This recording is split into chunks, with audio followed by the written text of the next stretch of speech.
Bueno, en el día de hoy vamos a tratar un tema importante como es la autoridad de la palabra de Dios.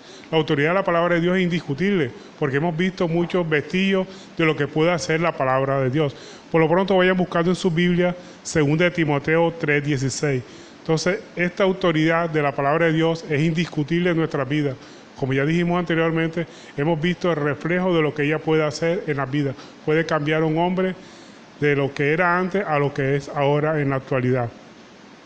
Según de Timoteo 3:16 dice: toda la escritura es inspirada por Dios y útil para enseñar, para redarguir, para corregir, para instruir en justicia, a fin de que el hombre de Dios sea perfecto, enteramente preparado para toda buena obra. Mire que la palabra de Dios nos lleva a prepararnos para toda buena obra.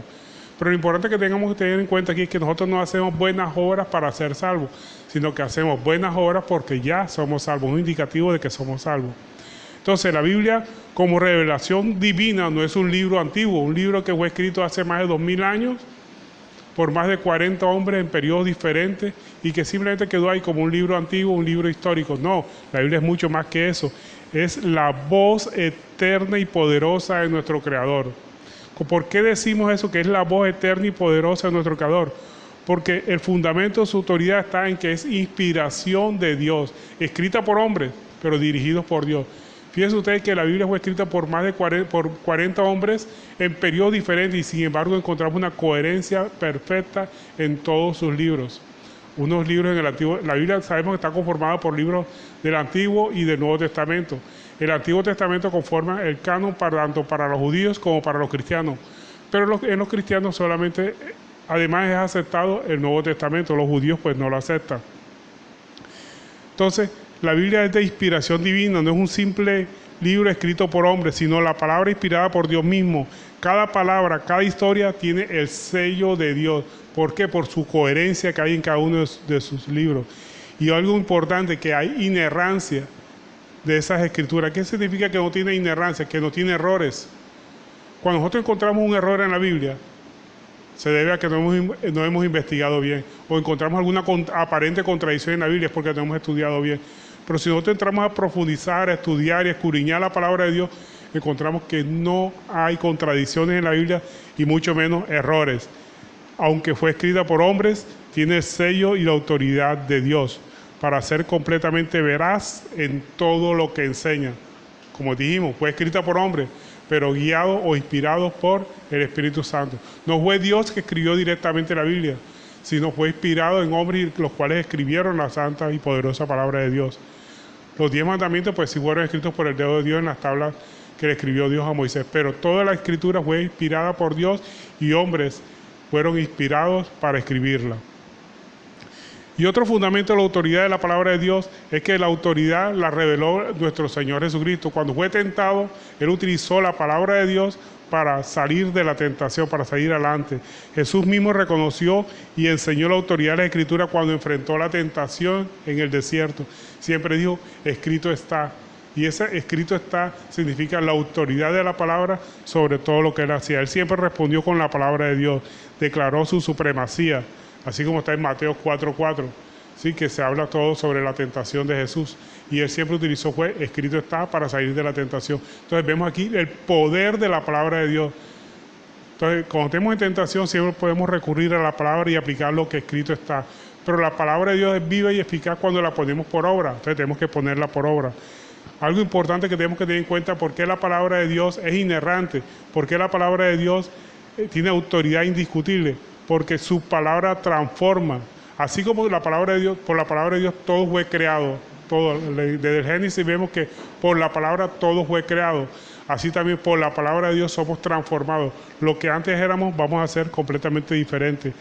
Dios transforma vidas cuando recibimos esa palabra con fe y con obediencia. El Espíritu Santo empieza a trabajar en nosotros a través de la fe en Cristo Jesús, renovándonos, transformándonos a la imagen de Cristo.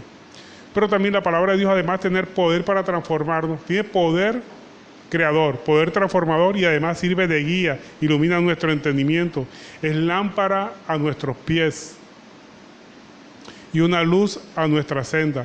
Su autoridad es un regalo de parte de Dios. Primero Dios permite que seamos nuevas criaturas y además nos da una guía espiritual para que podamos seguir en obediencia a su palabra, a su autoridad irrefutable para recibir las promesas de Dios.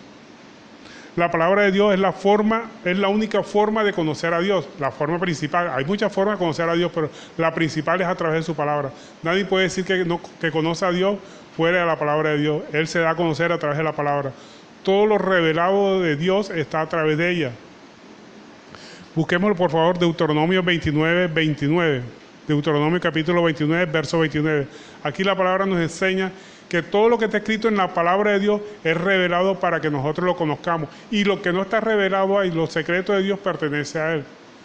Miremos lo que nos dice Deuteronomio 29, verso 29. Dice: las cosas secretas pertenecen a Jehová nuestro Dios, mas las reveladas son para nosotros y para nuestros hijos para siempre, para que cumplamos todas las palabras de esta ley. Entonces vemos aquí cómo la palabra de Dios revelada es para nosotros. Las cosas secretas de Dios pues le pertenecen a Él. Entonces tenemos que estudiar la Escritura. Y la Escritura es un conjunto, ¿verdad?, de libros, de textos sagrados conformados por el Antiguo y el Nuevo Testamento. A través de ella tenemos lo suficiente para poder ser salvos por la fe y servirle. Solamente podemos ser salvos a través de la palabra de Dios, porque la fe es por el oír y el oír por la palabra de Dios. No podemos tener fe si no escuchamos la palabra, si no atesoramos la palabra en nuestros corazones. La palabra de Dios nos inspira y nos relaciona con Dios a través de la oración. La misma palabra nos impulsa, nos lleva a que tengamos una comunión con Dios. Y la única forma de mantener una comunión con Dios es a través de la oración. Es la forma de comunicarnos con Dios y de mantener una relación con Dios, de que expresemos todo lo que nosotros sintamos, lo que nosotros necesitamos, se lo expresemos a Él. Aunque Él lo sabe de antemano, pero Él quiere tener una relación con nosotros. Él quiere tener una relación de padre e hijo. Por eso la palabra de Dios nos manda a orar en todo momento. ¿Qué significa orar en todo momento? Significa que estemos apercibidos de que Dios gobierna todo el universo y que quiere gobernar nuestro corazón. En 1 Tesalonicenses 5, 17 nos dice: orad sin cesar, o sea, en todo momento. ¿Y cómo hacemos para orar en todo momento?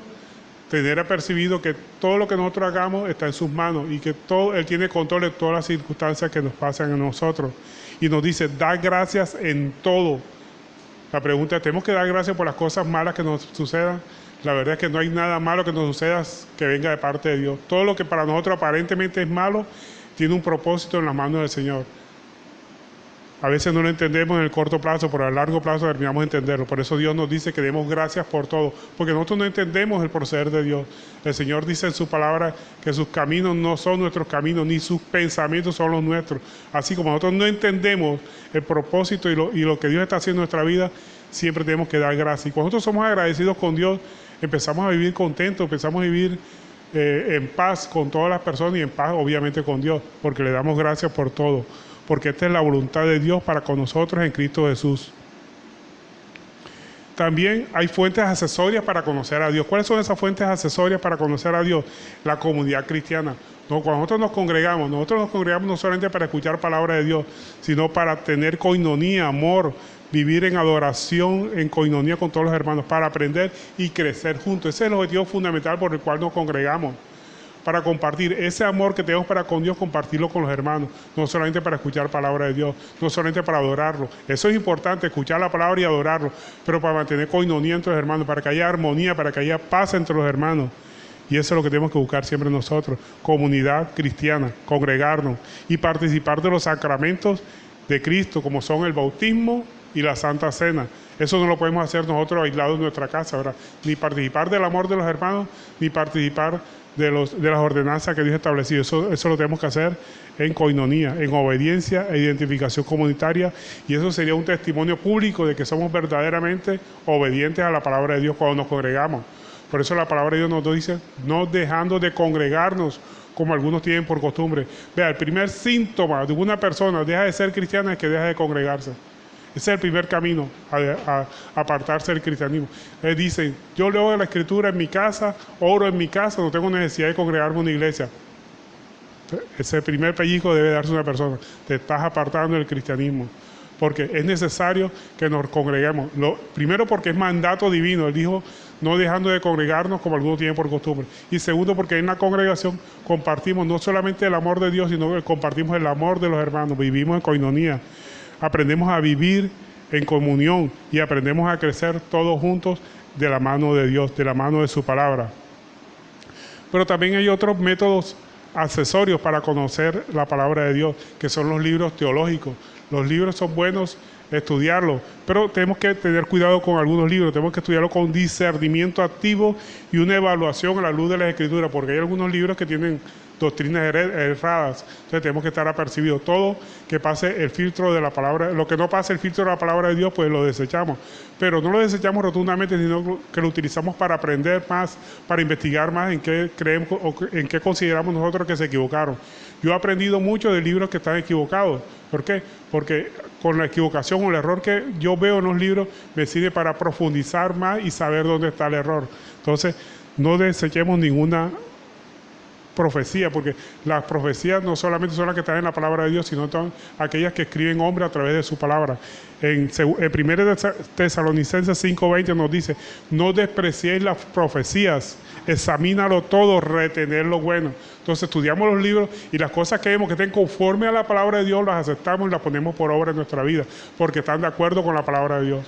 Lo que no esté de acuerdo, pues usted sabrá si la aplica o no la aplica a su vida, pero en todo caso lo que prima es la palabra de Dios ante todas las cosas. Entonces no despreciemos ninguna enseñanza, ningún libro teológico, sino que lo examinemos con discernimiento activo y una evaluación a la luz de las Escrituras y la verdad de Dios.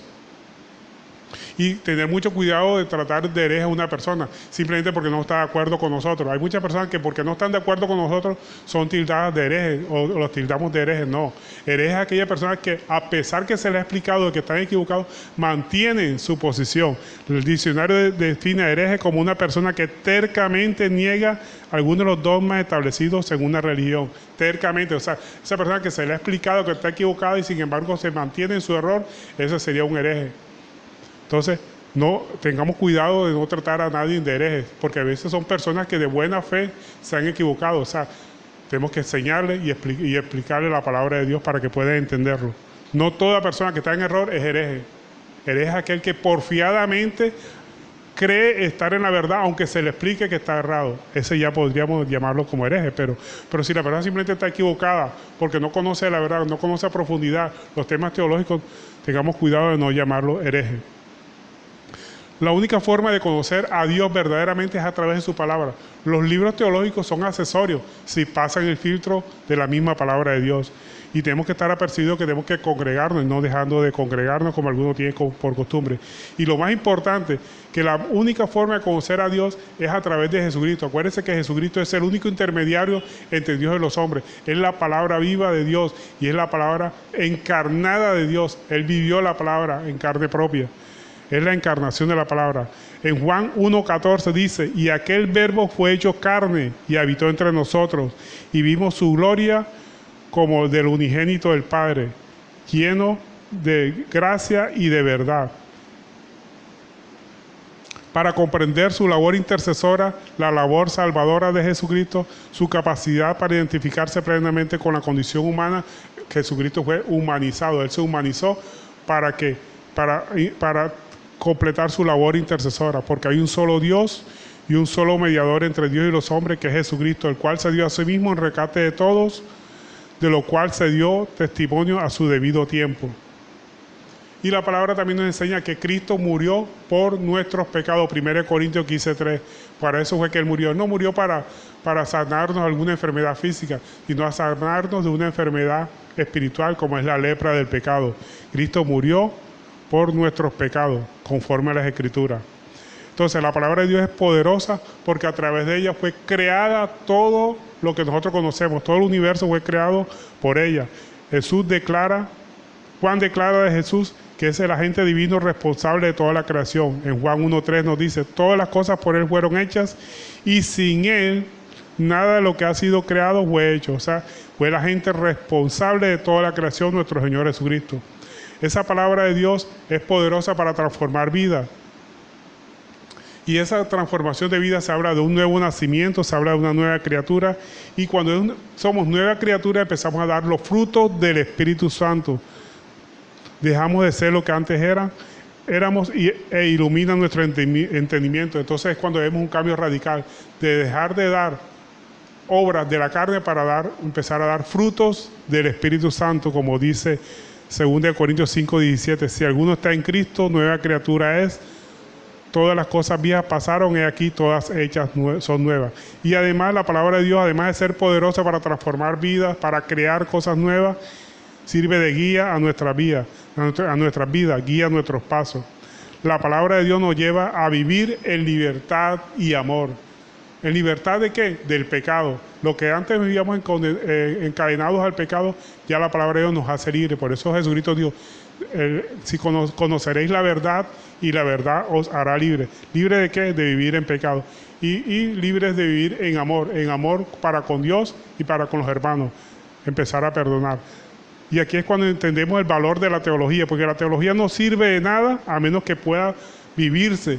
Y vivir la teología es vivir en libertad y amor. Ahora miremos lo que nos dice Gálatas 5:13. Gálatas capítulo 5, verso 13 nos dice, porque vosotros, hermanos, a libertad fuisteis llamados. O sea, ese es el objetivo de ser cristiano, a libertad fuisteis llamados. Solamente que no uséis la libertad como ocasión para la carne, sino servíos por amor unos a la otra. O sea, que no utilicemos la libertad que Cristo nos ha dado como libertinaje. Como ya Cristo me libertó, yo puedo seguir pecando porque ya Cristo me libertó y ya soy salvo. No. Una cosa es la libertad del pecado y otra cosa es el libertinaje. Son dos cosas completamente libres. Entonces nosotros fuimos llamados a ser libres. ¿Y qué significa ser libre? Es un estado, una condición de quien ya no es esclavo de sus propios deseos carnales, libres del pecado. ¿Cuál es la consecuencia de ser libres del poder del pecado y la ley? Por la fe en la obra redentora de Jesucristo es que somos libres. Esa es la causa de la libertad que Dios nos ha dado el pecado. Por la fe en la obra redentora de Cristo. ¿Y cuál es la consecuencia de vivir en libertad? Tenemos una obligación de vivir en libertad. Una obligación primero para con Dios, que debemos estar muertos al pecado. Que ya nuestra carne no nos inspire ni nos induzca a pecar, porque ya estamos libres del pecado. Si Dios nos amó hasta tal punto, el amor de Cristo nos constriñe para no pecar. Porque es el amor de Cristo vivificado en el Espíritu Santo que vive en nosotros. Y con respecto a nuestros semejantes, nos obliga a ser buenos y perdonadores. Tenemos que ser perdonadores de nuestros hermanos. Buenos, o sea, practicar buenas obras con nuestros hermanos en Cristo y además ser perdonador, porque nada sirve tener resentimiento hacia las personas si somos verdaderamente cristianos.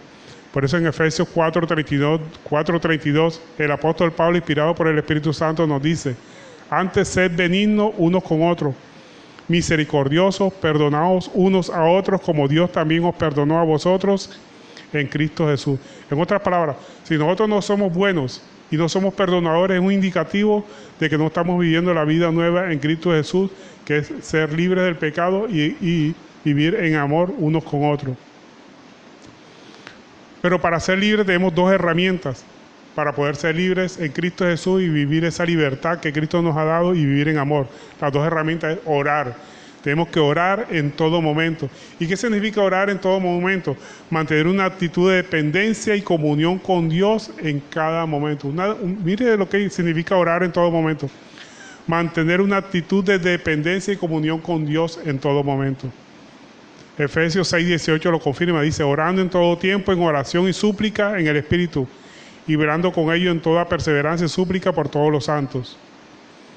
Confiar, y además la otra herramienta es confiar en Dios y en su gracia redentora, incluso en medio de la debilidad. Siempre tenemos que confiar en la gracia de Dios, en la obra redentora. Solo la labor se cumple en su poder, nos hace activos para Él y un valor perdurable. En 2 Corintios 12:9 nos dice, y me ha dicho, bástate mi gracia porque mi poder se perfecciona en la debilidad. Es decir, en la debilidad conocemos el poder de Dios, el poder que nos transforma. ¿Para qué? Para poder seguir adelante. A pesar que estamos en debilidad, Dios nos fortalece en ese momento. Así que gocémonos cuando estamos débiles. Diga el débil, fuerte soy. En la debilidad podemos conocer el amor de Dios. Para terminar, podemos decir entonces que la palabra de Dios nos sirve de guía.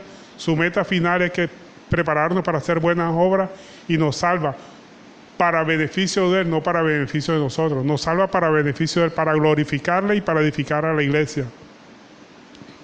La palabra de Dios nos guía para que demos frutos del Espíritu Santo, que demos frutos de amor, gozo, paz, benignidad, paciencia.